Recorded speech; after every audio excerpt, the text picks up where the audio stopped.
racing a cycle lane around what looked like a rather hard obstacle. Hang on, no! He's down! Gets his head down, he's in a tight fighting position. This is the Domestics, presented by Black Sheep Cycling. Well, hello, domestiques, and welcome back. I have been bikepacking in Vietnam for 10 days. Absolutely unreal. 10/10 would recommend. Firstly, Black Sheep's Cycling, our partner. I took their brand new Autumn Spring Classics range. It performed perfectly. I did about 32 hours in the saddle over 5 days, and I had no kit or comfort issues. So check them out online, 20% off with the promo code THEDOMESTIQUES. Now, I need to start today with an apology. I got a number of messages, where is the podcast, when I was in the depth of the Haijan loop. Marco and Hollywood, who is absent today, we miss you, H, but they were charged with doing a podcast on the biggest classics weekend of Flanders, and they seriously could not organise a beer in a brewery. Nothing came out. Marco, what do you have to say to the people who were searching for the pod last week? Oh, well, because he's not here, it's clearly Hollywood's fault. Hey, to be fair, I still do it on my own. I'd happily do a full... The only problem is you'd have like a 4-hour podcast of me debriefing the whole thing of Flanders. So, yeah, I wouldn't have anyone to cut me off rambling. Okay, well, I'll keep that in mind next time. Well, to make up for it, I have had to reel in a white whale. She is the first Mauritian rider to compete in the UCI Women's World Tour. She's won a stage at the Tour de France Femmes avec Zwift and is the first African to wear the yellow jersey. 2025 also saw her become the first African cyclist to win a monument, men or women, winning at Liège-Bastogne-Liège. She has also won, actually, Cape Epic, the world's hardest mountain bike stage race, I may say. She's broken more barriers than sound. She has an automatic visa to Australia for her selfless work as a teammate for Aussie Sarah Gigante on the Tour de France Queen stage last year, which we all remember. She spent 4 days in the yellow jersey at the Tour de France Femmes. She is the Queen of Africa, rider for AG Insurance Sadao. Welcome to the podcast, Kim Le Court-Pienaar. Wow, okay, I don't know what to say. I'm like, yeah, she's just not stopping. Thank you. Wow, that was quite an intro. I could go on. I haven't mentioned like the Don, anything else you won. go on. No, thanks. It's really cool to be here. It's a bit early here in Girona. Early. Yes, for thanks us, for getting up. Yep. But luckily, yeah, I'm here and sounds good so far. Now, Kim, firstly, you crashed out in Flanders. How's the hand recovery going? Yeah. It's been a rough week, I would say. It's been ups and downs, I think. The first feeling was the hand, because when I fell, I could feel my hand was lying there. It felt a part of my arm. And I knew something was wrong. Like, there was nothing else. I didn't know if I could move my body, but I knew something was wrong with my wrist. And just looking for my hand on the road, that was kind of the first feeling. And when I actually felt the hand, that's when I knew, oh shit, And I think the whole world heard me scream my lungs out. Yeah, that was you. I thought that was Marlon Russo. That was you screaming. I think it was a few of us, but at one point you can hear me say, like, my head or something, because Elena's foot, they uncleated her foot, and her foot just fell on my head, like, and I was like, oh shit, this is like, couldn't get any better at Comedy this of point. errors. Fuck. And the recovery has been going, I would say smooth in some way. Yeah. I mean, I'm lucky it's only a wrist, It sounds terrible to say it like that, but I think others have broken quite worse. Brody and the pelvis, and Marlon and the vertebra, and it could have been much worse with the crash we've had. Looking at my equipment, it could have been way worse than that. So I think I'm lucky in some sort of way. Yeah, surgery went well. The body is a bit in pain from all the hits from the riders on the back, and obviously the impact. Because I think we were going about 55 k's an hour, and it was a complete stop. But yeah, I mean, I couldn't. It is what it is. Now we're just dealing with recovery and looking forward. Yeah. You didn't have any issues with concussion. You were saying off air that you had some solid damage to the helmet. Yeah, in the hospital, I was just saying like, hey, how's my helmet? Because I feel even now, and if I push it a little bit on the side of my head, it's sensitive. But I had the feeling of if I go on my phone, for example, Monday morning or Sunday evening, the night of the crash, I would always get a bit tired, and I would think it's maybe from painkillers but it was a weird feeling. Like I wouldn't be feeling that like that off the phone. So I thought I do have a minor concussion symptoms. So then I asked a picture from my mechanic. She sent me the picture, and the helmet is just completely like on the side. It's like cracked and not looking too good. So I knew something was wrong with the helmet, but it wasn't terrible concussion. Like I've had a bad concussion in the past where I'm repeating myself constantly for an hour. But yeah, for sure there was some sort of hit there on the head. We'll let you know if you keep repeating yourself. They probably said don't do any podcasts. Yeah, I mean, it's hard for me to also say because in the hospital I was like on really high painkillers. So I was flying the whole time, which was great. It was the best feeling ever. So it's also hard for me to remember that part as well. So what are they saying the timeline is? Kimmy's taking it day by day, or? Yeah, I mean, we have a long-term process now to the tour already with the team. With, my coach and the team, we've kind of looked at long-term with the physios. But I'm flying to Belgium on Thursday or Friday to get the stitches removed, get a sports brace on. And they only want me to start riding on the indoor then because we can't see the cut. We can't see the skin if it's getting infected or not, and we don't want to take the risk. Yeah. So that's basically now the first part, and then just slowly on the indoor until I can emergency brake again because it is my right hand, so it's the back brake. So I don't want to be going down Alps Angels and oh shit, I can't brake, and I just go straight over the barrier again. So it's going to be a slow process day by day. Yeah. Is your body like broken, or are you getting a bit stir crazy not being able to do much, or are you just enjoying a bit of downtime with the body being cooked?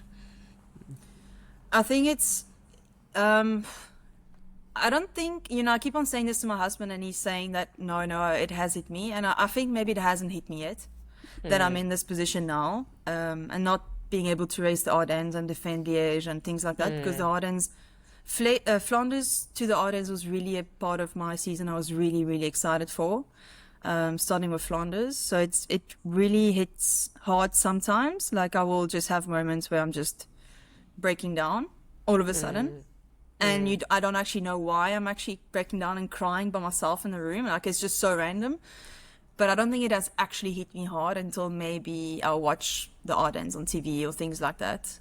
Like watching, Roubaix, for example, wasn't so hard because I wasn't initially going to do it. But you do get the feeling like, it's going to be a while until I get on the bike. But I do have that feeling of wanting to get back and motivated to get back and wanting to race my bike, and because it hasn't been a great start of the season. So I've not been able to really, really show myself at all. Like it's just been always something stopping me to really show what I have in the finals. So, yeah. Yeah, well, you were taken out by that unfortunate crash in Milan-San Remo, but your sportsmanship that day, those images went around the world. They were on every news channel here, not just sporting ones, just with how devastating that crash was.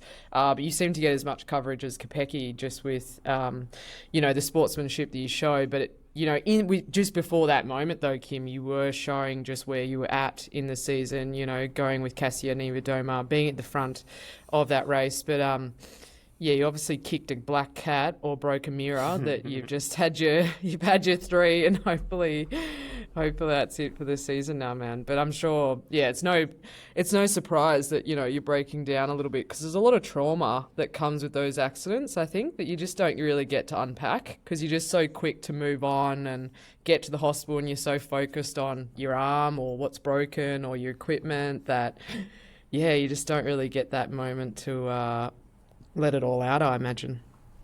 Yeah, I think I've always been with people around me, and my husband being here is really good. It keeps my head busy.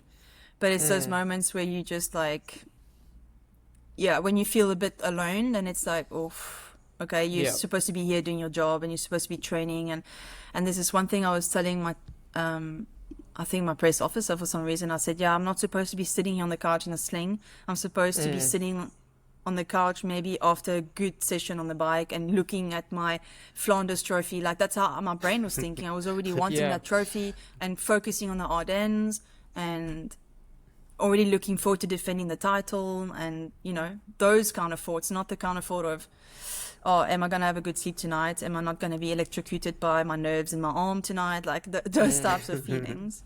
But I think those times are going to make me, stronger at the end of the day. I feel like I got into the season maybe a bit cracked. I've had a lot happening to me in the winter that I don't think a lot of people know. I've got a labrum tear in my right hip from early 2025. And I've been dealing with it the whole year.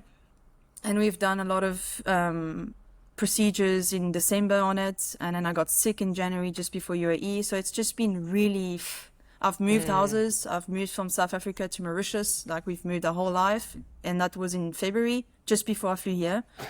So there's just been so much happening. And I think maybe this is almost like, I'm not saying it's great that this happened, but it's almost maybe a sign that, this is a chance for you to get yourself together and let's just smash the second part of the season. Because I felt like I was just going into this forced having to perform, but my mind wasn't there. And that's just when things just happened after one another. I mean, Strade and Sanremo, and I went to Apennino and I was completely cracked mentally from the crash in Sanremo, and it was just things happening one after the other. Yeah, it seems that can happen, hey? It all accumulates.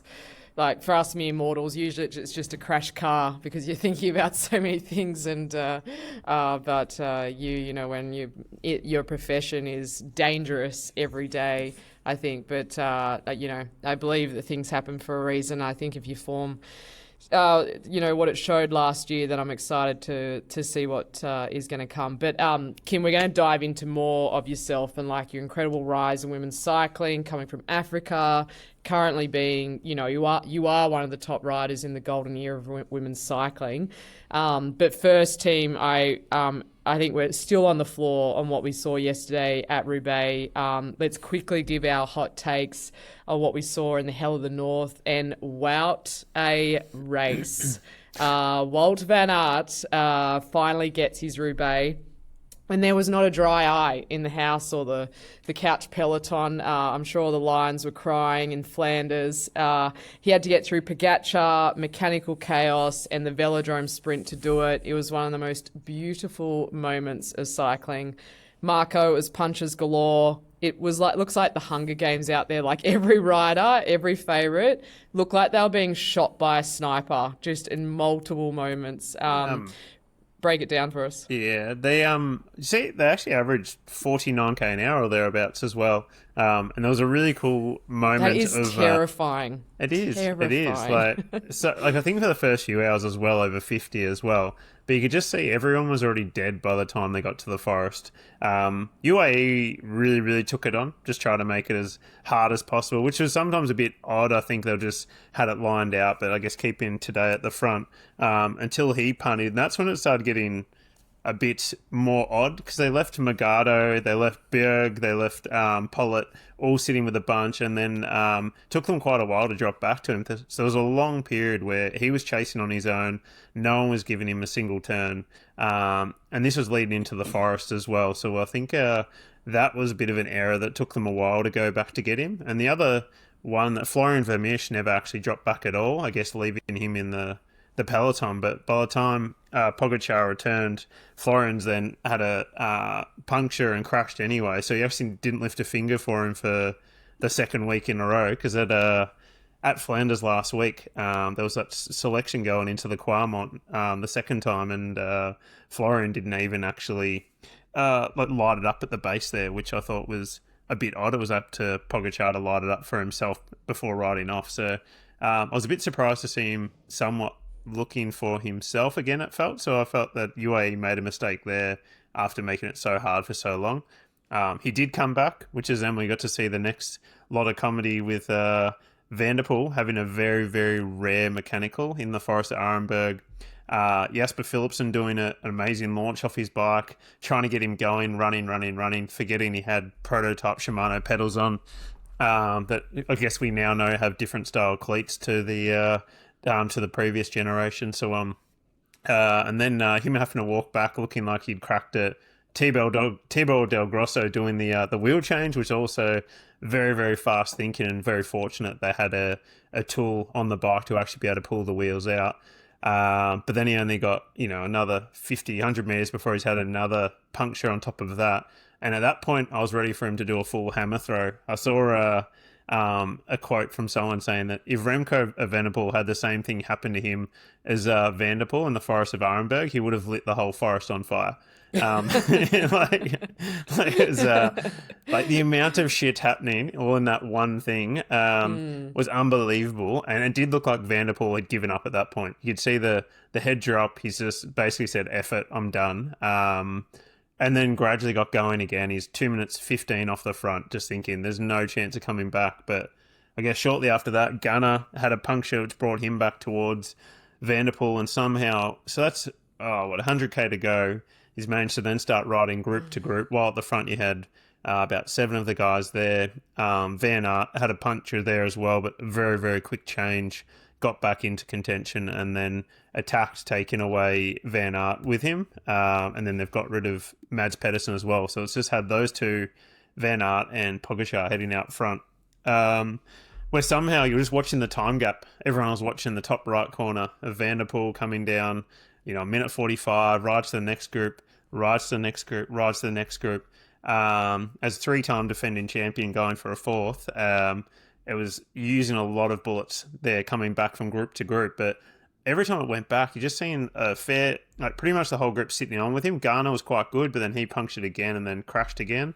And you had a group then of Stuyven and Bissiger, these guys just sitting on the back of Van der Poel, just letting him chase, which is fair. I know he's a 3-time defending champion, but they seemed more preoccupied with, I guess, going for a podium than actually giving a few turns to try to go for the win. Because at points they were only 20, 25 seconds behind Pogačar and Van Aert. But it also looked then that Pogačar was doing his best to unload Van Aert, but I think he also had used his best matches earlier with his chase as well. And you could actually see him fatiguing. There wasn't as much grunt behind each time he tried to light it up on the Carrefour de l'Arbre towards the end there. And then, we obviously went into the finish there with only minimal time of the Pog versus Van Aert, and Van Aert's cocked up a few sprints recently as well, but I'd say probably the biggest thing there, he just rode the perfect tactical race, really, Van Aert. He, you could see that every time they went into one of the 4 or 5 star sectors, he'd start sitting on Pogačar beforehand, wait till the other end, take a minute, catch his breath, and then start rolling with him again, but never fully exposing or committing too hard, knowing he had Christophe Laporte behind. And then even coming into the finish, he knew he was back in his sprint. He looked a lot fresher. And even though Pogačar led it out, sometimes you can get them, as we'll talk about the women's race, if you can try to get them on your hip, you have to go a lot longer around. But Van Aert just way too strong. But the mind-blowing thing for me, I think, with obviously amazing the Van Aert's won, I kind of do love the whole history being broken. So I was sort of on a bit on Team Pogačar. I thought that'd be quite cool. But the group with Van der Poel only finishing 15 seconds back, with Van der Poel finishing 4th, that's hard to fathom, bringing back 2 minutes. And I know that they started playing a little bit cat and mouse coming into the velodrome, but still, like, closing 2 minutes from Arenberg to the finish is just, it's hard to comprehend at the speed that they averaged for the day. So, it'd actually be interesting to see that what Mathieu Van der Poel's actual average speed is of ride time, given like how close he must be, up around 50 to do that after stopping for 2 minutes. So I loved it. I loved every minute of it. I was going to go to bed early because I was I was going to get carried away to mate's 40th on Saturday night, and then I was like, right, I'll have an early night and I'll just watch it in the morning before I look at any social media or anything. And then instead I just got fully hooked in. It was just, I couldn't look away. It was too good. Which was about 1 a.m. finish here, Kim. Kim, Wout has sort of become this tragic character, like in an opera. Like, we dared not dream that he could win Roubaix. What did you think of the men's race? Well, I think first I would probably want to talk about the UAE situation, because I feel like I was questioning it, and I was like, maybe the cars are too far, and the guys in the front had no clue that Tadej, for some reason, had a problem that bad, that he was so far back. Because it felt like when Niels Pollitt came back and he was like, looks like screaming onto Michael Berg or something to come back as well. I felt like the guys were so confused of how far the gap was. Because, I mean, in racing, if the car is quite far back, you don't get the signal anymore. You don't know what's going on. You can only discuss between you guys, but you can't hear the car if it's really far back, depending on the signal. But I mean, in some races, some areas of countries, even if it's beyond the peloton, sometimes it breaks apart depending on the signal, and you can't hear at all what the DS is saying. So I was almost thinking, is that maybe the case? Because I was for sure confused why no one's going back.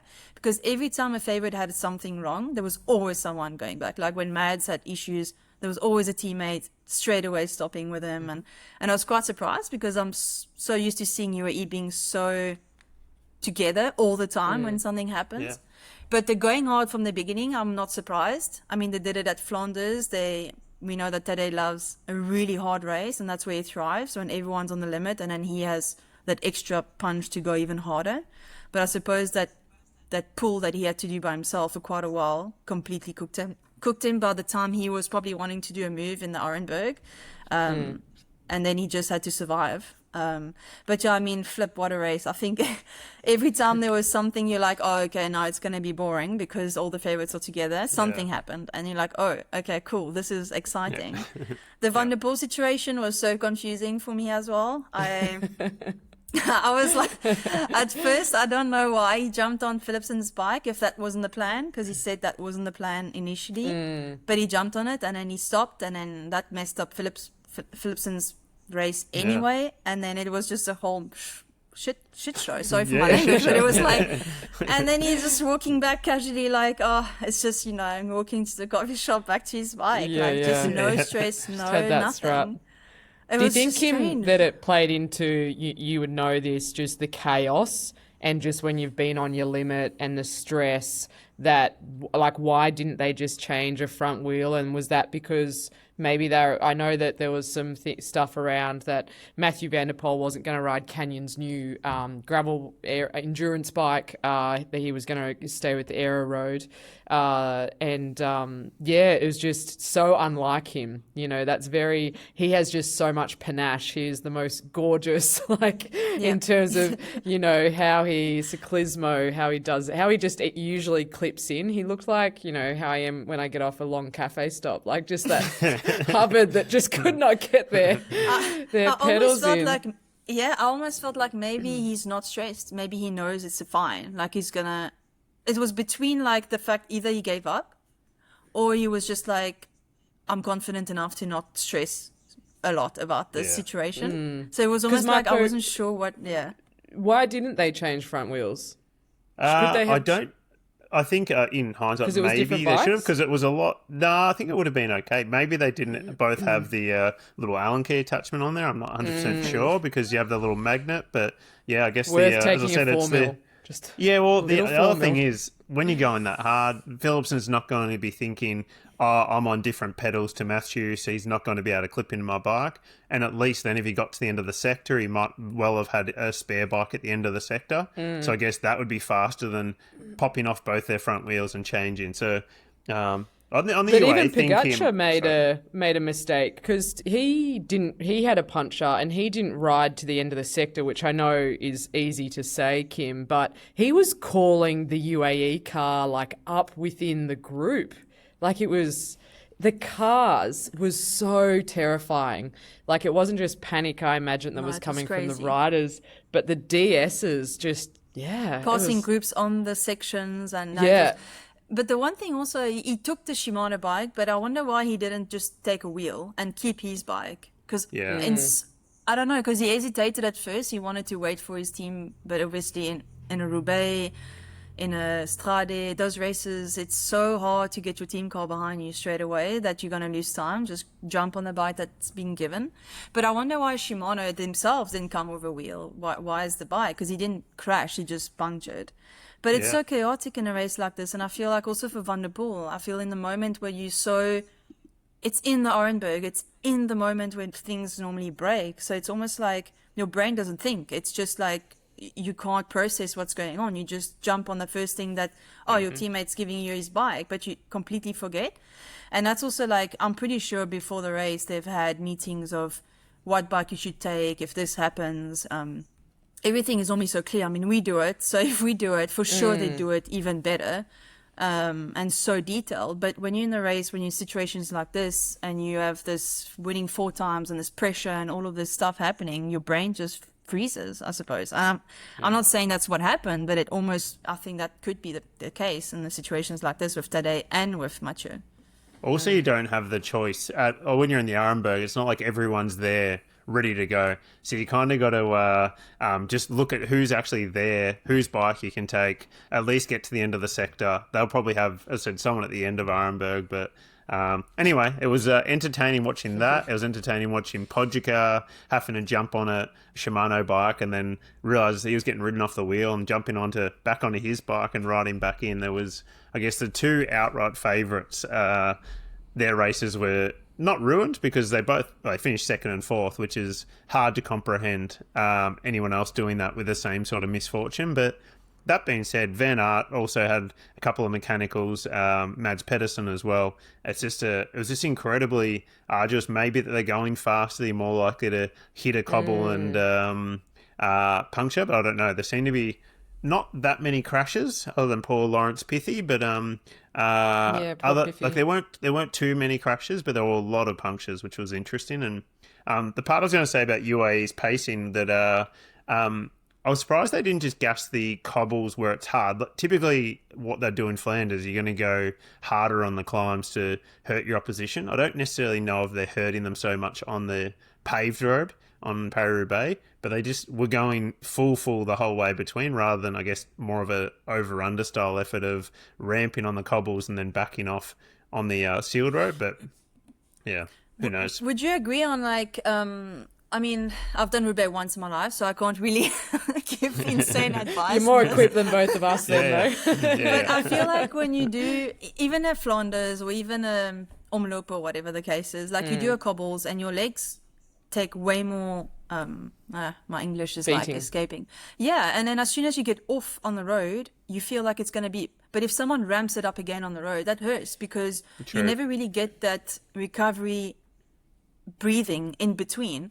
And I feel like that's a really good, because I remember in 2024 or even yesterday when we watched the woman and the man, in between there were attacks on the road, and that broke quite a bit of the group because you feel like you're coming off the cobbles and you can take a breather, but actually when you go again it's flipping hard, like your legs take another beating and you don't have time to recover for the next cobble section. And I think that's maybe what they were aiming for, and also positioning into the cobbles. And it's just also important. Hang on to that moment, Kim, because that's exactly what Ferran Prevot did just after it in the women's race. But just to quickly touch on Kim Wout, he pointed to the sky. Michael Olades, I think it is, who was his teammate many years ago. Within this race, he actually had a heart attack and died during the Paris-Roubaix, and for Wout, it gives me goosebumps to come through, and you know, I don't think there was anyone that was upset that he won apart from Tadej, and point to the sky for his teammate in remembering him in taking this win. It was just it was a dream scenario. Yeah. I actually like that Van der Poel came in with the straight away with a hug and congratulations as well. There was an interview asking Van der Poel about why he did it, and then it was almost like he was lost of words, and the caption was, "When the hardest thing is to say that I love you." It's like they've had that lifelong rivalry, and he's just like lost for words explaining why he was so happy for Van Aert. It's nice after such a lifelong rivalry. But it's been a long time coming, eh? Even in any race, I mean, the way he lost at Dwars, and it's just always been so close. And he's just such a, I don't know him, but he looks like such a good human and such a mentor for the sport. And yeah, it was just amazing to see him do what he did, really.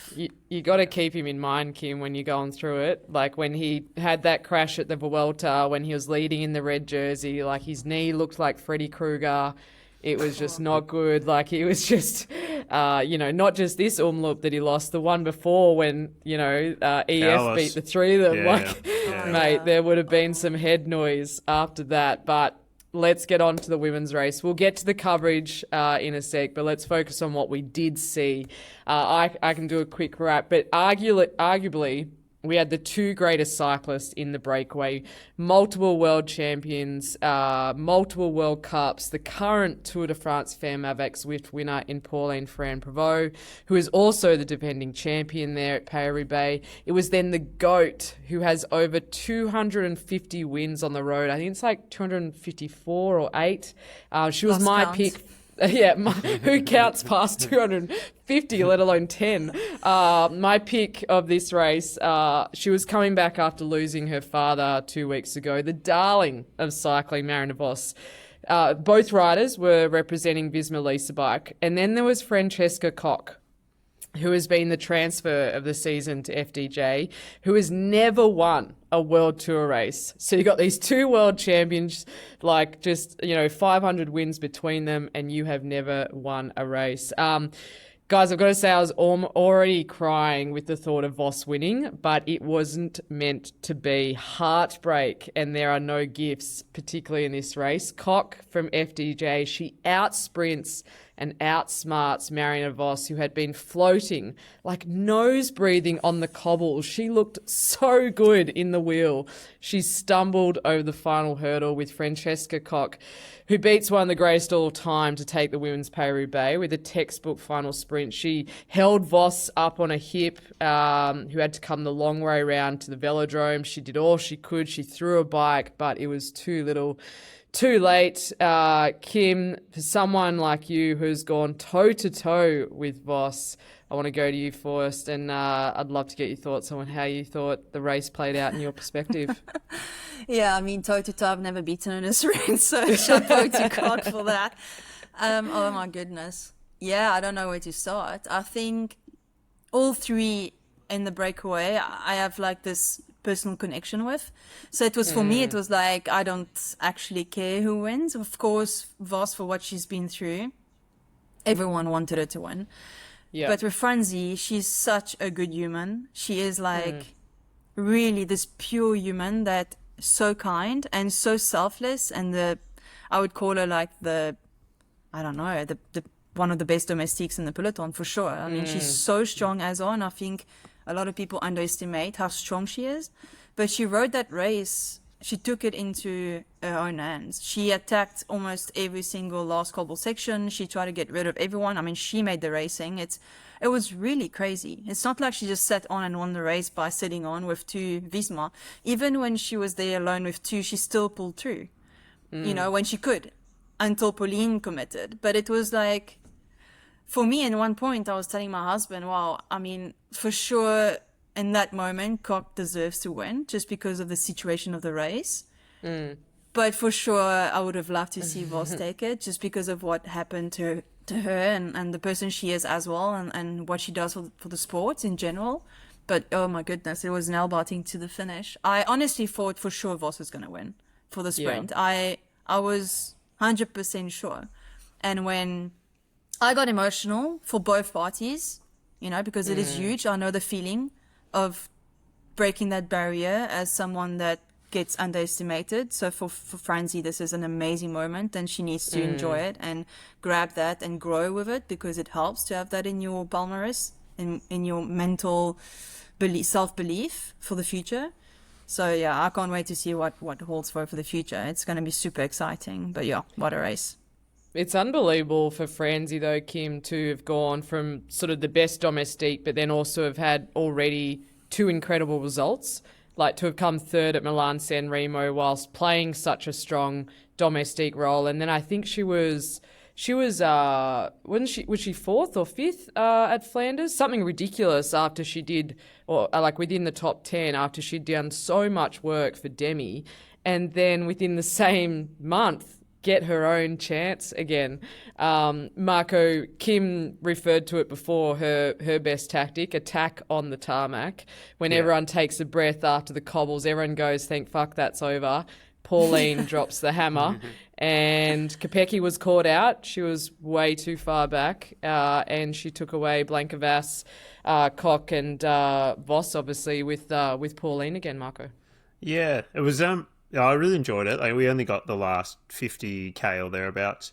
But yeah, very, very interesting the way it panned out. Pauline doing a lot of launching the whole way through, which I guess in hindsight was very clear that she was in for Mariana as well. But I guess my main takeaway from it, I thought that Koch actually looked the strongest pretty much the whole thing in terms of the one that was forcing it. Voss didn't look like she was under any real pressure for the most part on any of the cobbles and seemed to be floating over them a lot more, but I really didn't feel like Visma used their numbers as well as they could have. I guess this is all in hindsight. If Voss had just killed Koch in the sprint, then everyone's going, yeah, perfect by Visma, but the fact that even when Koch had attacked at maybe 4 or 5k to go, and then she was staying on the front and drilling it while Pauline was chasing, and then that was actually perfect for Voss. It was almost worse that Pauline got back because she went straight back to the front, and then Koch's actually getting a rest as well. I know she half went to do an attack there, but they had about a minute gap with quite a long way to go there, maybe 20k to go, that they could have been rolling attacks, or maybe Voss wasn't actually that confident that she was going stronger than Koch to actually ride away and might expose herself, so thought the best play for their team was just to wait for the sprint. But yeah, they really weren't utilising their numerical advantage and just took it to the finish. And yeah, I'd say in the sprint, I thought Voss would probably nail it a little bit more, being she's a world champion on the track as well. But didn't necessarily utilise the banking or dive under Pauline even. She had probably had enough room under Pauline to go right down towards the blue.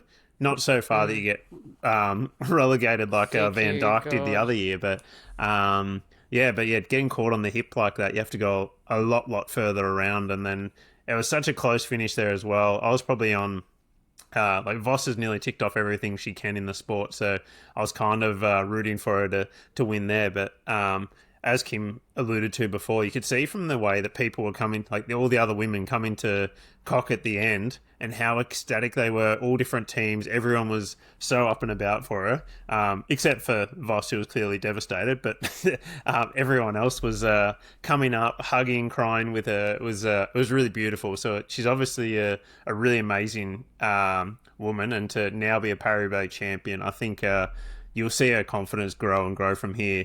That no longer sort of just slotting straight in a domestique role. And you've seen that with the FDJ team this whole year. They're all lifting, and along with your Koch, Shabby, Demi's clearly going really well heading into the Ardennes, but their team's looking really formidable and seem to be the one to beat at the moment for this season. Kim, do you think that it actually played against them, that it did seem so evident that Pauline was riding for Voss, that they were all in on just like trying to make sure that Voss was going to win, that they could have been potentially rolling attacks? Or I did sort of think that, and then but maybe Pauline was on the ropes a little bit, and you got to be careful you don't ride yourself out of, you take away Koch and then you can't actually beat her. Yeah, I feel like at some point, when was it? I think when Koch kept on attacking on the cobbles, Pauline was kind of dropping, coming back, dropping, coming back. She did that the whole time until the last 5Ks, right? I mean, until she was pulling for quite a while in between, but every time there was an attack, she was off. But I feel like the last attack that Franzi did, of course you have to try it because you never know how Voss is feeling. But I feel like that maybe also, she won the race, so I can't say anything about that. But I feel like that could have taken a lot of matches out of her. I would have just... trusted my own abilities, my sprint. You've got nothing to lose. To just give it a shot. Voss is one of the best sprinters in the world. She's sprinted Lorena in the past. Like, of course, it's hard to beat someone like that. And when you're next to her in a sprint, you always guess yourself and you always think you're gonna lose. But after a race like Paris-Roubaix, you never know how you feel until you kick. And it's only when you kick that your legs, will tell you yes or no. Yeah. So I feel like that I was really nervous when she attacked in the last 5Ks. I was like, well, but it's a perfect scenario for you to have just Pauline pull and you just actually recover as much as possible and just give it a big shot at the end. I mean, whether you go now and Vos comes with you, you can get cut first or second and you lose a sprint or you win it. Or if you have three of you, for sure she'll beat Pauline. So it's also still first or second. So I was like, that was really scary for me. And I was like, oh, she's wasting so much energy. And I was just, Vos is just sitting in the couch, just chilling until the line. Yeah. She looks good, eh? She looks so comfortable. She looked so good. But in the cobble, she was just not, like you were saying, she was not breathing. And I was like... Where Cock was like bouncing around like she was on a rodeo. I was almost waiting for Vos to actually attack, a full big attack and go solo. That's what I was thinking. That's how good she looked. Yeah, I mean, obviously Pauline was completely... It looked like she was on the limit. And having done a lot of work, it's expected. And she also I don't think she had that kick to actually do those 1-2, because every time Pauline would go, it's probably a very hard attack, but it's possible to follow if you're in the wheel, like with the speed. It's not like that big gap in the beginning and then you have to actually close the gap. So that didn't play in their roles to do the 1-2. I feel like Pauline, what she did in the beginning, just to kind of pace all the way to the line and trust the process. And if it happens, it happens. If it doesn't, then, that's racing. Like, it is what it is. But I feel like you should just keep to the plan, and you have one of the best sprinters as your teammate, just go for it, take it to the line. But in the end, I feel like they were playing a bit. I don't know, that was my opinion. I feel like Pauline stopped pacing and it was like looking around, and that for me was a bit confusing. I don't know. Yeah, you'd waited all that way and then suddenly you start mucking around there at the finish. I think, what are you looking at? Yeah. What are you sprinting for? I think Franzi played that well, that because she went up the banking, and then Pauline thought, I might actually be able to, if she's focusing on Marianne, I might be able to go. So she started to go, but then you can see how fresh Franzi still looked there to go bang, straight on the wheel, and then got a great lead out. So, yeah, it's pretty interesting. But the other thing, you mentioned her before, Lorena. It still blows my mind when I actually see her line up for a sprint. I think she was sprinting for maybe a top 10 there in the chase group. And she clears out and wins by about 10 or 15 metres in a sprint. Like, her speed is absurd. The power she's producing is still climbing well. But, yeah, just I think it was, I can't remember what they were racing for in the end. Maybe the top 10 there for Lorena. She was 8th or something. Yeah. But just, I think ahead of Cool, it was about 10 or 15 metres clear. Like, her speed, there's just no way known you should be choosing to go to the line with her when you can avoid it. No, never. Get rid of her. That was like the Sanremo thing as well. I mean, if you go to the line with her, you can someone just, actually go to a coffee shop, because that's it, eh? Unless a chain drops or something. I mean, we saw it happen in the Tour in 2024 against Charlotte Cool, when she went for the sprint and then her chain just jumped, and then that was it. She lost. I mean, it's possible. I'm not saying it should never. You'd never want to wish that on someone, but it can happen. She just needs unlucky situations. Let's quickly touch on what I hate about having to talk about coverage, or the lack thereof, is that it takes away from just talking about the actual racing, which is what we want to dissect. But obviously, been a lot of social media conversation. I even put a post up about just you feel exacerbated, you feel angry, tired from still having this conversation. But one point I do want to say is that the lack of coverage, or having the women's race on the same day as the men, it actually felt like it did the entire weekend a disservice, like men's and women's, because neither race got fully able to shine. It wasn't just about the women's cycling. I just felt like it was just about, cycling in general, because even with the women's race, even with the men's race, I actually just wanted to stay with Wout van Aert. I wanted to stay in that moment, whilst also being so desperate to see the women's race. So desperate. I had no idea what was happening in the women's. And so, I just, I think for everyone that's listening, you got to stay angry, demand more, because, it's just so important for women's cycling that they get the coverage that I think Kim, you, the riders, deserve, but also us, the fans, deserve. Because, I just wanted to fully sit in both races. And like everyone's trying to do now, you're trying to consume, break down both races, and you can't really give both of them the service. But yeah, your perspective, Kim, you're in it, you're watching it. How did you feel having both races back to back? Yeah, I mean, as a rider, I feel like also the start of the women was super late because we had the juniors and the under 23s, if I'm not mistaken, in the morning. Can I just say with that as well, they both had full coverage, but go on. Yeah, apparently. I mean, I Yeah, didn't see they're that, on I heard YouTube. that. Yeah. Yeah. And I feel like that obviously took a lot of time out of our race. And I feel like if they could just do those 2 races on a Saturday, even that, we would have probably get more coverage. But I tend to never understand why we don't get it from the start, because our racing is shorter in time, in kilometers. That means we More race exciting. hard, actually from the gun. And it's the more the years go by, the more the racing is flipping hard from the gun. There's just no chilling. Whether it's also, for me, the biggest frustration, yes, okay, it's coverage and it's watching the race and the final.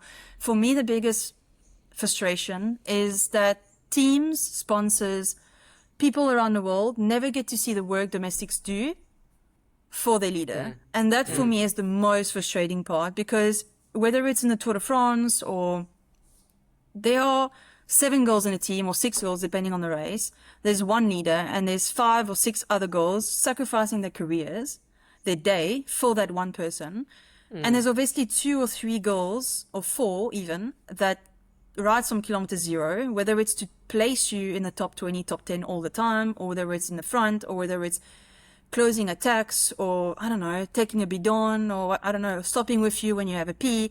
Whatever the case is, people don't see that work that goes behind the scenes. They only see the person winning. They only see the person in the front, that name that is highlighted on TV, but they never see the rest. And that for me is the worst part, because we don't win races just by chance. We're not just put there, miraculously. Like, otherwise I could just have my own team and Demi could have her own team, and that doesn't work like that. We're there because we are looked after from kilometer 0 with the smallest things that matters the most, whether it's, like I said, just, take my jacket off, take it to the car. Like, small things that matter so much, and they are like our guardian angels. But people don't get to see that. And I've had so many comments of like, like, your teammates, where are they? What are they doing? Like, flip. And I get so angry because I'm like, what do you think? Do you think I get to the final of Liège or the Tour de France stage? Just like because I'm superhuman and a robot, and I get helped so much, and they don't get the recognition. And I try my best behind the scenes to let them know how grateful I am for their work, and how grateful we are as a team to have people so dedicated that sacrifice their own careers. Like, we talk about Francie Koch. She's one of the best domestiques. How many races could she have won in her career? A lot. A lot. Elise Chabet, a lot. It's like the two riders that has got opportunities.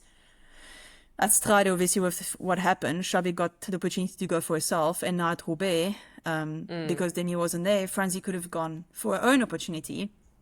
But it's like times where they don't get the chance and people don't get the work that the riders put in.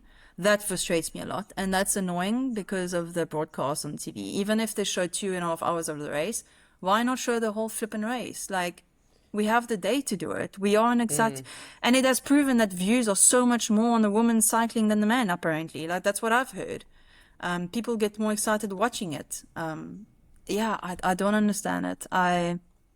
And it's sad that the progression of women's cycling is getting better, but now this is like putting a big block in it, and it's just just sad. feels fragile.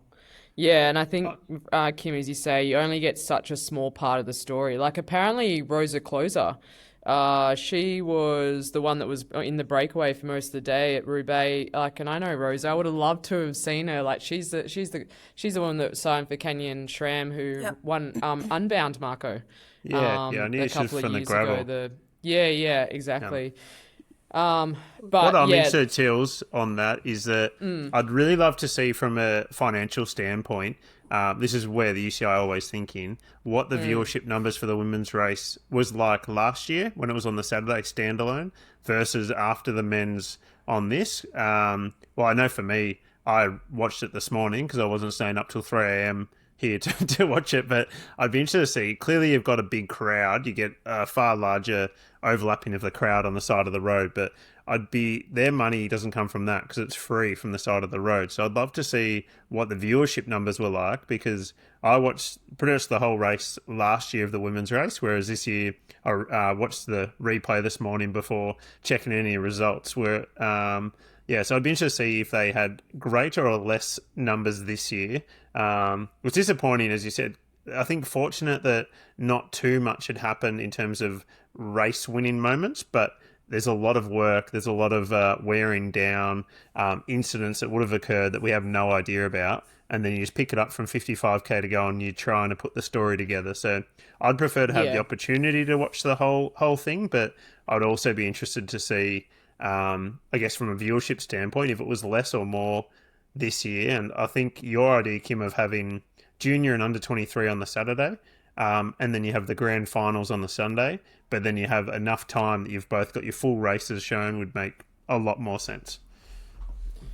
Yeah, well, I can imagine that the Belgians were absolutely lucid by the time that the women's race actually come on. They wouldn't have been able to see 5 fingers on their hand by that point, so that would have been an issue. But hey, let's take a quick break and come back with Kim.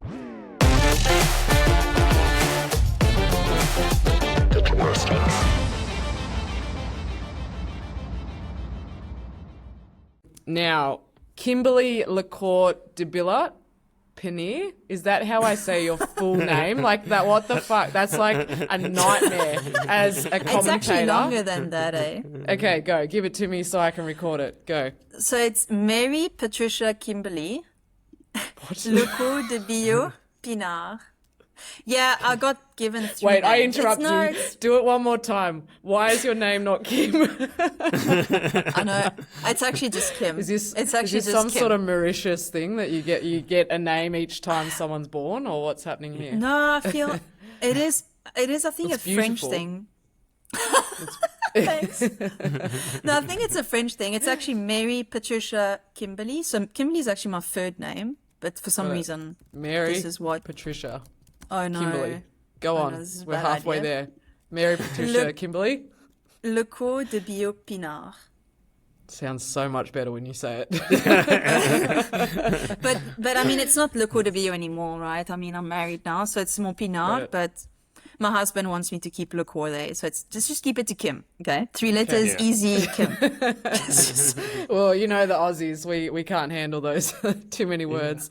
So Kim, I'll do you complete disservice right now, but in the shortest of summaries, you raced in Europe for a moment, and I'm just going to assume, like most Aussies, you left Europe broken and probably broke, and you went back to Africa where you resumed your mountain bike career. You worked as a part-time bike fitter. Was that with Bobby Bean at Specialized? Yes. You were Specialized, yeah. I Yes, know Bobby I Bean well. was. Yes, Oh. in South Africa. And the story you told me a few years ago was that your partner, now husband, emailed a bunch of teams that they should hire you, and AG Insurance replied. Yep. Yeah, he was like my agent. I mean, he basically wanted me more here than I wanted myself, to be honest. I think he was just like, get the hell out of home. No, I'm joking. I'm tired of you. We're married now. Man. Just- This mountain bike is not doing anything. yeah. Yeah. I definitely came back from Europe broke, but not, I mean, myself and my parents, to be honest, because I was relying on them, and that all was know where that it was story, hard. Yeah. Yep, classic. Yeah, Yep. he was the one that got me here. I mean, there's no other way to say it. He believed in me so much, but for a long time, it's been years. I mean, I was in Europe. I was racing there's a scenario with Alex Manley in Tour of Britain. We were both in the Gruppetto, and we finished in the Gruppetto almost every day, her and I. I finished last of the tour, and she finished second last. So it was meant to be. It was fate. But yeah, I mean, that broke me completely mentally. Went a few years on the mountain bike, and then my husband just kept on, putting it in my mind, like, what about the road? What about the road? But not only him, my friends and my ex-coach. And I was just like terrified of the road. I had a bad experience. So I didn't want to go back. And I almost stopped the sport because I had a bad experience. I almost actually gave up on it. And he just, reached out to every team. And I was like, this is crazy. They're going to think we are mad, because he just emailed, messaged, LinkedIn, like every platform he could use. And a few teams applied. A few teams obviously said no, and a few teams never even looked at the email, probably. I mean, I wouldn't look at my own emails. And then AG, Natasha, replied, and she kept an eye on me at Worlds, and we kept in contact. And then, I lost hope, because with the World Tour, you have to pay a minimum salary to the rider, and I think that was a big risk from the AG side. I mean, I was completely a random rider from Africa. It's a big risk, and I understand that side, and I understand why a lot of people didn't give me a chance.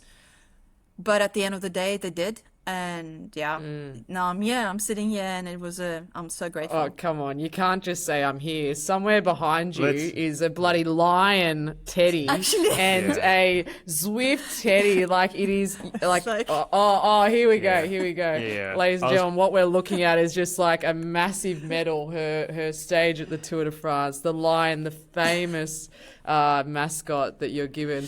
Marco, I was going to say, I think the real turning point when you, I guess, come in on my radar and racing last year was, and probably the big turning point in how well you're performing, was going a full white kit. Like the national champ. I think that's when you noticed me. Come on. Everyone hated me for it. The full white. So I was like, oh, it's the world champion. And I was like, not quite, but sorry, my dog's firing up over here, Kim. But I think like last year, I guess, run us through that, and suddenly starting to perform in this World Tour races. You had a really great classics campaign that then, I guess the pinnacle was then winning Liège, which I guess, let's start at the classics last year, if you give us the run through on that. Yeah, I mean, it was the last stage of the Giro in 2024. When I won that, I thought it was just luck. I thought I was really lucky. But I needed to confirm. Stage 8. And and from there the team was more like, oh wow, okay, we didn't really know what you could do. But still at the end of 24 they were a bit confused. So going into 25, because in 24 I did so many classics, like weird, like Omloopsstrade, Bruges de Pan. That's a bit rough. I did Paris-Roubaix and Amstel, and I did so many of to see what I can do, and every single one of them I think I did a top 20 or top 25 or top 10s. So they were like, oh, but we still don't know what you can do. So when we went into the classics last year, it was almost like I had a bit of choice on what I should be doing or what I should be racing. But they also put a lot of input, and my coach, who is the head coach for UAE Men, during SWAT, he also has a lot of knowledge, and he kind of also guided me in what I could do as a rider. But he himself said he doesn't know. He himself said, we don't know what my limits are, and I can still grow so much. But going to the classics, I mean, I was the underdog, and I think I should say that now, because back then I hated it. I felt like I was working so hard, and I wanted to be recognized for my hard work. And and before every single race, they would put those favorites, right?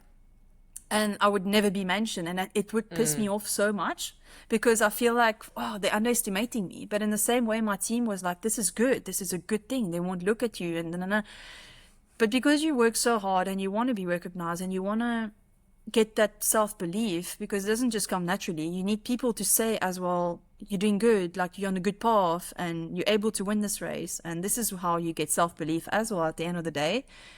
And because I'm very I don't believe in myself a lot, and that's something I work a lot on.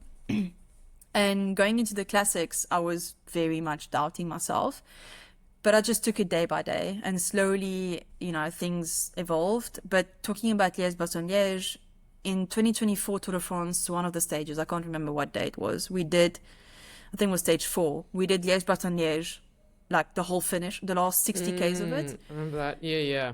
I don't know if it was stage 4, but one of the stages, and I came 4th on the day. And when I got to the line, Jolien was just like, Jolien, our DS, honestly, she looked at me and she was just like, what the F? Like, that was insane. You've never done that race before.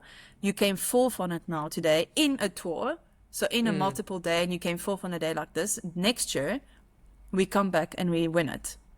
We come to Liège-Bastogne-Liège and we win it. And she said it to me right there. I was on the tax trainer, I was cooling down, and I just looked at it and I was like, what the F are you talking about? Like, I've never raced it. I didn't even know what it actually was, to be honest. Like, beforwards, I didn't really watch a lot of it. Just, yeah, people might hate me for saying that, but it's true. I was so into the mountain biking world.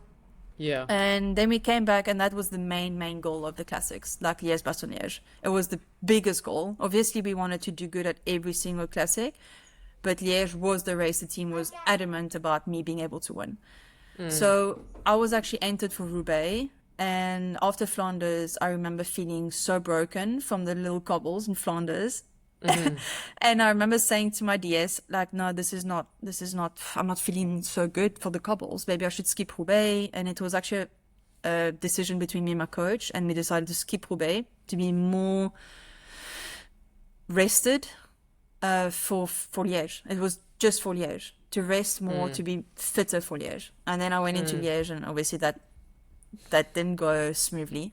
I died multiple times, but it worked out in the end. So it was, very much up and down. But again, I mean, I won this race because of my teammate, Julie.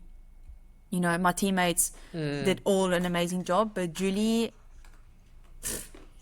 I owe her everything for that race. I mean, I won it, she won it more than me. And I feel like people don't see that. And that's why I'm so frustrated about, obviously, the coverage that we spoke about earlier. Because I won it because of her. If she wasn't there, I would have not won it. 100% not. I would have been in fourth group. But Kim, to be the first African to win a monument, men or women, that moment and history making. Look, I'm surprised they had the Mauritian anthem.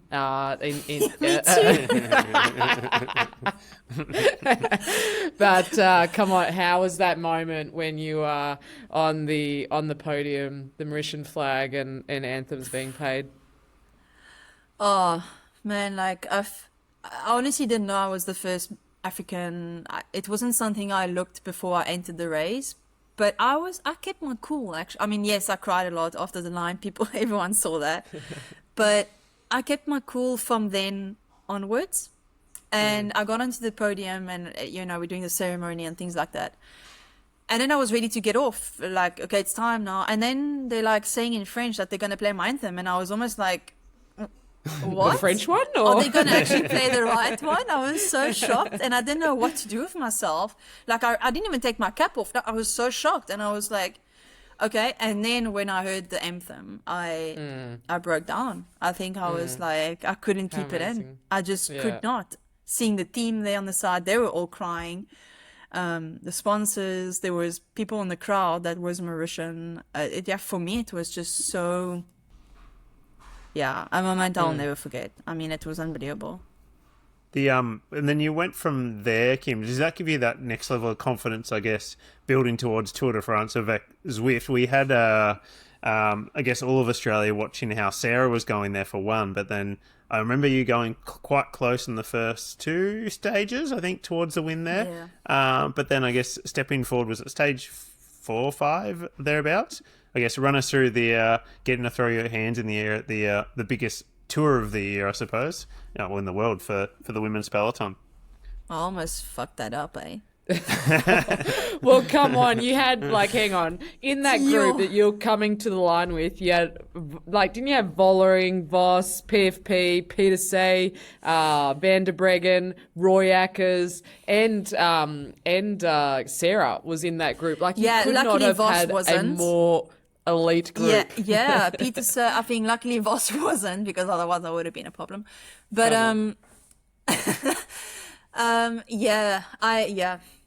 before the tour, we had meetings in the altitude camp, and I said to Jolien, and I feel like I felt so cocky at the time because I was so confident. Looking at the stages, I was so confident stage 1 is probably the one that suits me the best, in my opinion. Jolien was saying stage 2 and 5, which stage 5 is the one I won.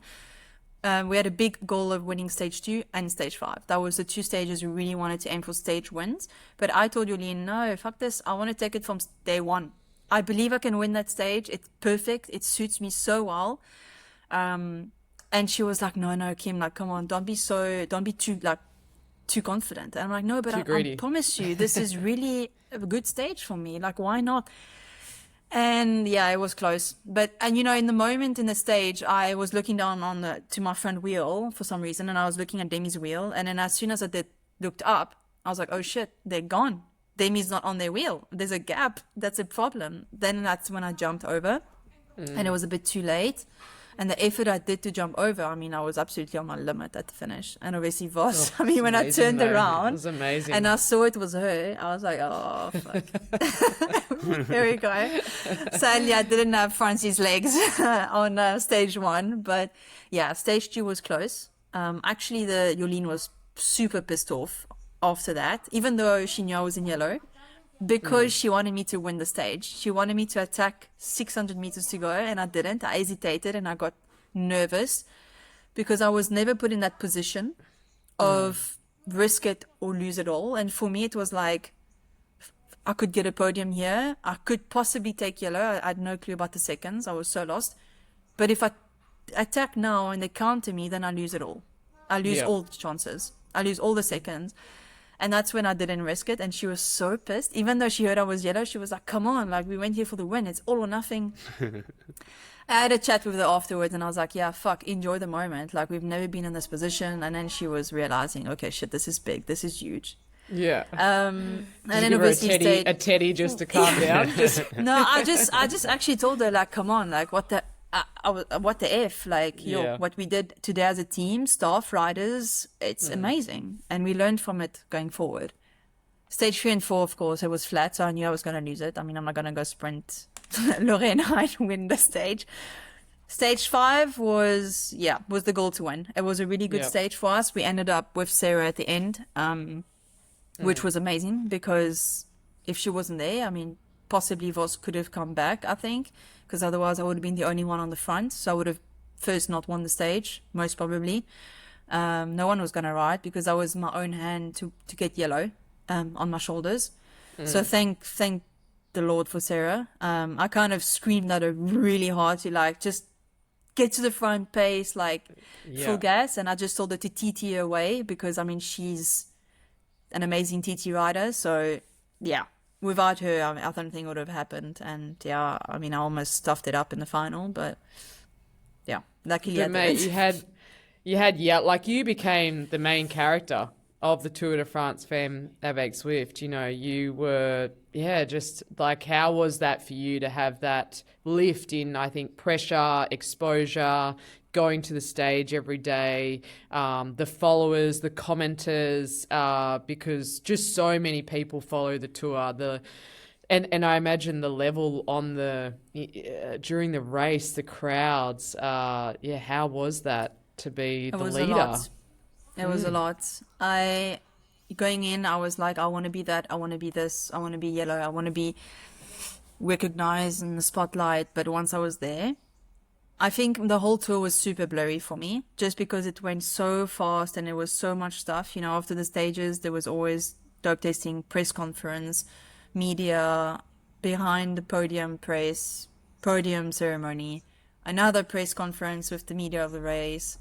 I would always get back to the hotel at 10, 11 at night, eat my dinner in the car with the press officer. I didn't get recovery after the stages. I would only get on the indoor, like literally on the tax, 2 minutes, and they would take me off, like the organization. I couldn't even spin my legs. It was horrible in that sort of way. Looking back now, I think next time we'll do it differently because now we have more experience as a team and myself as a rider to kind of handle all of that. But I never expected that much attention, that much pressure, that much expectations coming from Mauritius, coming from Africa, coming from the media of the tour. It became really stressful, and I don't think it hit me until afterwards because I had a really hard time after the tour, dealing with a lot. Like I did a lot of blood tests and all my bloods was really not good, like from, you know, cortisol and all of that sort of things with the pressure and the stress and I was broken. I was really broken. And I think that hit me hard, and I didn't realize how big the tour is until you're in that spotlight. And I remember having this conversation with Pauline a month or two afterwards of like my path, and I wanted her perspective on it, on her path, being in the spotlight for so many years. And she said, like, for her, she almost preferred being in the position taking the yellow late because of all that recovery process after. But she said if she could do it my way, she would do it without a, The pressure. hesitation. Without Yeah, hesitation, because of what I've been able to do, being 4 days in yellow, winning a stage, getting top threes, top fives multiple times. Like she said, that was almost as better as what she did. Yeah, she won the Tour, but she got it at the end. And I think if I could do it again, I would do it again. And I mean, looking at stage 8 of the Madeleine, but so something also people don't know is that from stage 2 in the morning, I had a really bad stomach, and I had to take Imodium that morning before the team presentation, and I was couldn't go to the toilet for the whole tour. I didn't go once. I was completely blocked up, and I think it was from that, and from that I was so tensed up.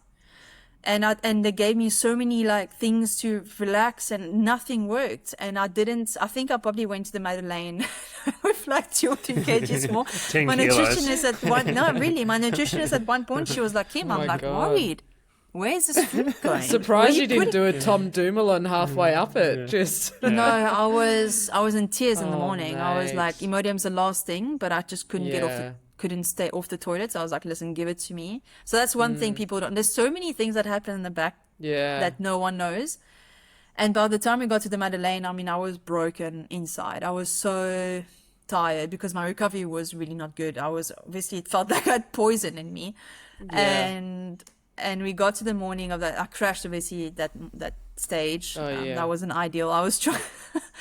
Oh, flip, that was stupid. I was trying to guide Sarah down, and I mean, thank goodness she didn't follow me because I would have taken her fucking off the cliff.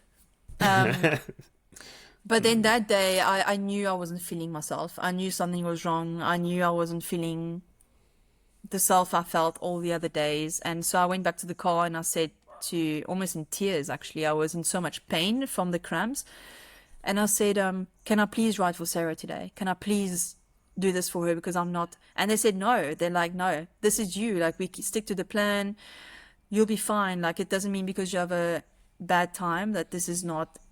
And I completely ignored that. I was Did like, you know scream what? at them? I have not shat for 4 days. Yeah, they knew it. But I think they were just, I think they knew what I could do as a rider, and I just didn't Yeah. believe it in myself. And so when I went back to the bunch, I was like, no, stuff that. I don't care what they said. It's going to be my decision. I'm in yellow. I'll make the choice. And there was no we hesitation. love Sarah knew straight away. I let her know that this is it. This is her day. And I had all the belief. And I knew what she could do. I knew she was our only card for that day. So yeah, me doing what I did, I mean, everyone looked at it as such awesome stuff, but for me, it's normal. It's just, it was the best part of my tour. And I've said it so many times, and it is that feeling of being able to give back what she did for me on stage 5, to do that for her. Yeah, she didn't win the Madeleine, but she did everything she had. She did her best, and that's all we can ask. Is for her to give everything, that she has. So yeah, I mean, it was a special tour. We did everything we could, and I think we had a really good tour as a team. You did. We were really entertained back here, and I was going to say that it says a lot about your character. When you're saying you have all that hype around you, everyone's so excited, you're in yellow, it'd be easy to get ahead of yourself, get a bit of an ego. But I was going to say that you just, from our viewing from here anyway, you just slotted straight in that role to goal in for Sarah, brought her back after descents. It was pretty amazing seeing the Malia Rosa on the front, and you'd already had a great climbing performance at the start of the year at UAE, so obviously you know that you can climb well as well, but just that full all-in for Sarah going into the Madeleine, and well, it was enough for second there, which was a fantastic result for the team, and as well as I guess for Australia as well, with us all on board that to try to see our next Tour de France champion. So yeah, I know that you had a lot of fans you made here in Australia while the tour was on, that's for sure. Yeah, I feel like I'm gonna just also, the team, they were really happy with what we did as a team, but they were also, we had a lot of discussions afterwards, kind of going into the future. They said that, I went into the Madeleine with, I think, just over a minute gap, which is quite huge over the second place. And I feel like I still have the feeling I've never really tested myself 100% on a climb fully. Like I definitely would have not beaten Pauline or Sarah. That's 100%. I'm not that type of rider, but I could have maybe managed my losses and maybe get a top 5 or top 3 even and stay with Demi and them. But in that moment, for me, in my mind, it's all or nothing. And I'm that type of rider. It's winning or it's nothing. And I'm not going to just save. But I think the team really wants me to test myself. And I think for the future, we're going to go a bit more to that route and just really give it a good shot. Because I feel like... Von 2, baby. I feel like Flip, for me, and they understand me more now. I feel like they say, if I have a bad day, in my mind, it's over. Done. We change the plan B. But it's not that. And they try to make you understand that when you're a leader and there's a plan, it doesn't mean because you have a bad moment now that you're going to feel bad later. So just believe in it till the line. Believe in it till the line of stage 9. And that's something I was missing last year. I was still trying to gather that belief in myself, which I'm still working on. But it's experiences I'm grateful to have gone through to do better next time. But I mean, if I was in the position again, I would do the exact same thing again. So So that probably brings me to my next question, Kim. Then looking at this year, it started off quite well UAE wise. The classics we've already discussed, San Remo, of course, breaking your wrist there in Flanders was not part of the plan. So that sort of recalibrated this year. From now, all going well with your recovery and being back on the bike in hopefully the next couple of weeks, hopefully 3 weeks. What I guess are your goals, plans for this season now moving forward? You're still going in with that, I guess, mindset of going to see what you can do on a GC front for Tour de France, or where are you at? I'm just going back to mountain biking. Fuck this road. Okay, baby. No, I am. Yeah, for sure, the rest wasn't planned. In the hospital Sunday evening, Monday morning, I was saying maybe I can still do Liège. Like was really my thought already. So I already have that mental of wanting to come back, but for sure that's not going to be possible. I'm probably going to get back on the bike soon, really soon already. I just need to get the stitches out, which is end of this week, and then get a sports brace and then off we go, because now I can't see the cut and I don't want to sweat too much and then infect it, and that would make the recovery worse. But for sure, looking forward now, it's kind of going into the tours, or not now. I feel like I'm talking after Liège. After Liège, it's going more into the tours, like Burgos, Julia, Catalunya, those kind of tours, Swiss Giro, Volta. For sure now it's kind of the process of switching to that kind of type of rider and mentality to also do day after day. For sure we're going to give it a good shot at the tour. We want to, like I said in many interviews, which hasn't been the case yet, we want to do better or the same as last year, which for now we are a bit in the back foot. But we want to, do better than last year or the same. And that's going to be hard to do, but we are super motivated. And for sure, I want to test myself in the tours. I really want to test myself to the full potential and not doubt myself, and finish the tour with not the thought of what if, I want to finish the tour with the thought of that's all I had. I gave everything I had, and this is what I have, and this is the type of rider I am, and now we can, So for sure we're going to give it a good shot and see how it goes.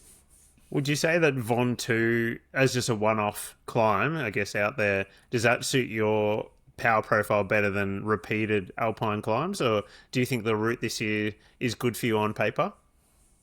I think the route this year is fantastic on paper. Yeah. Like, really, it is. It's so good. Last year was really good. This year, I think, is even better. I think the TT brings a good challenge, because I've never done TT. So for me, it's going to be very interesting to train that new discipline. I've done stage 8 and 9 recon already after San Remo. They are bloody hard. Stage 8 is a really good stage, really punchy. Stage 9 is super hard. I mean, they're not going easy on us. Sorry, they're not going easy on us at all. We wish we could have had a stage 10 that is like, let's chill, enjoy, whoever's in the jerseys, the times won't change, like the men. That would be so nice to enjoy. Where's your champagne? Yeah, we go full gas to the line. I mean, flip it. There's not even like a rest period. Maybe I drank too much champagne last year during stages. Or Maybe that's the issue. Maybe that was the issue. problem. Yeah. But yeah, for sure, it's a good tour. It's so, yeah, it's going to be really dodgy downhills. The Ventoux, I believe, does suit me better than the Madeleine. That's 100% for sure. Yeah. So it's going to be exciting. Kim, you're fluent in French. We've got to get the French crowds behind you even more, mate. You just need to, like, really... feel like, Kim, like, there's so much more, I guess, we'd love to unpack with you, like how racing in the modern era, you know, taking on demi-vollering and FDJ and everything else, but I'm conscious we've already taken up so much of your time. And so far, thankfully, your arm hasn't electrocuted you, so that's... I don't want to push that. Yeah. I don't want to push that, but, mate, I know it's a hard moment just right now, but it sounded like, you know, the world was telling you needed a small break, ready to come back even better. And I'm a bit mind blown just everything that you were dealing with at the tour, because as a fan, we thought we were seeing the very best of Kim LaCourte and all your other names. But we were only seeing like 60%, 70% of you with everything that you were dealing with. And it's sort of exciting with you and the team because you're signed with AG Insurance till 2028. It sort of feels like you and the team are growing and experiencing together. Are you finding that they're going, even all the staff and everything, leap to leap? It's so exciting. I mean, we have a long-term view, future view. I don't know how you call it, like goal. Yep. And whatever happens now until then is more like small steps. You know, last year tour wasn't the plan to go for GC at all.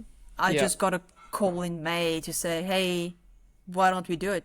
You're riding well and let's just jump on it. It wasn't like planned in October 2024. It was really last minute. So it's really exciting to see how fast we're growing as a team. I mean, last year with Justine winning national champs in Belgium, Sarah winning 2 stages of the Giro, Shari coming back and winning a race. I mean, you know, in general, it's just like a snowball. Like one person performs and everyone gets so much motivation from it.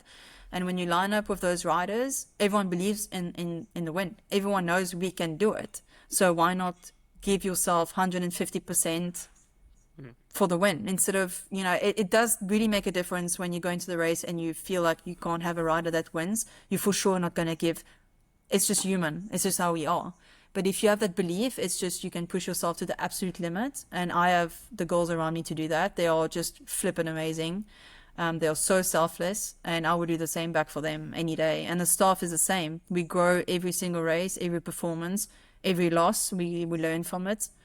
I don't feel like I don't see it as a loss all the time. I feel like whether it's a loss or a win, we learn to grow bigger. And I mean, we've done huge steps.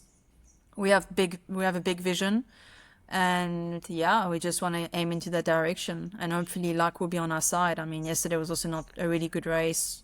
My teammate Sherry crashed really hard, so there's just been a lot of unfortunate luck in our side. But I think it's going to turn around soon, and really looking forward and super exciting to be with this team for such a long period, because now you can really invest long term. Yeah. Well, you only have to look at Wout van Aert, Kim, if there's a rider who's had zero luck and now he is the king of the classics. I was going to say that. He said he took, 8 years to win this race? And I looked at my husband and I was like, see, 8 years. And I was like, and then I was watching Mads Pedersen's documentary. I don't know if you guys saw it on HBO Max. And it was so inspiring to watch it, like really, really good. And he was saying how he just wants to win one monument and he can retire. And that's how, and for me in my mind, it doesn't come across, is it that hard to win a race? For me in my mind, because it's gone so well and so smooth in my career last year that actually I realize now that it's so hard to get a result, especially now that you don't have 5 girls that can win a race. You have 30 that can win the flipping race. Like, it's hard. Yeah. Your percentage is so much lower. And having done that already, I can look back and be proud of it. But having guys that has been there for years, still trying to do that result, it's exciting for us to look and to get inspired that it's possible. You know, I tell my teammates so many times at the moment that it doesn't mean because I'm winning today that you need to win today. They are 22, 23 years old girls, so strong. When I was their age, I was sitting on the couch in South Africa doing, mountain biking, whatever. But when I was 19, 20, and they're winning races at that age now, I was coming last at the Flesh Wallow and pulling myself off the barrier. I was coming last at the Tour of Britain. I was DNFing every single race. So my path led me now 10 years down the line to what I'm doing today. And it doesn't mean because I'm doing it now that they need to do it. You know, their path will lead them to where they need to be when it should be, when it's meant to be. And that's a cool thing to see without someone like him. I mean, he's one of the biggest stars in the world in the men. And I believe women's sports, you know, he inspires all of us. And he's done it now after so many years of trying. And that's cool to see. It seemed inevitable. Like, you look at 2020 when he won San Remo, like, he looked like he was just going to clean up, just go straight through the form he had at the 22 Tour when he won the time trial, Mont Ventoux and Champs-Elysees basically in a row. Yeah, this guy is going to win every monument coming up, and then he's just been battling on and on. Bad luck. Even the start of this year, broken ankle in the cyclocross. So there's so many things just... as you said, even a female peloton now gets stronger and stronger, and suddenly there's 30 people that can win. Anyone can have a puncture. Anyone can have a crash. You just need the legs, and then you need a bit of luck, and you need to play it right tactically. So, as you said, to already have picked off a Liège is quite nice. It's a bit of a take that off, but I wouldn't actually be that sad missing out on Paris-Roubaix, though. I can't say it looks that exciting to ride it. Yeah, I mean, it's nice, but it adds a lot of pressure, for sure, because now you're not an underdog. People look at you more, and it adds on the side things that you don't realize would be added. So you almost want to go back to being an underdog, really. That's the feeling I'm getting. Come on now, Kim. You know that pressure's a privilege. The biggest, honestly though, the biggest leap you've done to get out of South Africa and to be in Europe, to set your life up there. It's almost like sometimes you're starting each start line further back than everyone else. You know, what you're dealing with, not having your family there. You know, the Aussies know how that feels. And so all these other leaps you're making, they're so in your grasp, and it's so exciting, I think. So congratulations on what you've done. Congratulations Thanks, for man. how many women and how many riders, I think, not just in Africa, but non-European riders that look to you to see what you've done, particularly being a slightly older rider. It sort of has felt like if you're not 18, you can't make it. And I think more and more stories of what you're doing, and we need more senior riders in the peloton to sort of look after some of those younger riders. But Mary, Patricia, Kimberly, we'll let you go. Yeah, I'm sure you were waiting for this now. You were just waiting the whole time to say this. I know, I'm trying to work out if you're Aussie, what we'd call you. I'd have to just call you MPK, I think. Kimbo. That's it. That's it. Kimbo. Yeah. People call me that as well. Yeah. Okay. Yeah, right. Kimbo. But no, thank you so much for giving us your time, Kim. It's a privilege, and I know you're going to have a stack more fans here, if you didn't already, cheering you on for the Tour de France. You spoke about the plan that your team has, so focus on that the next few years. Don't worry about this pesky little wrist the next few weeks. And yeah, Marco, we can't wait to see what she can do the next few races. Yeah, I'm very excited. All the best for the prep into the Tour. Thanks, guys. That was awesome. No, Kim, thanks so much. Big thank you to Black Sheep Cycling, Team Domestiques. We made up for not having one last week. Thanks so much for having us and listening. We will catch you soon. Bye for now.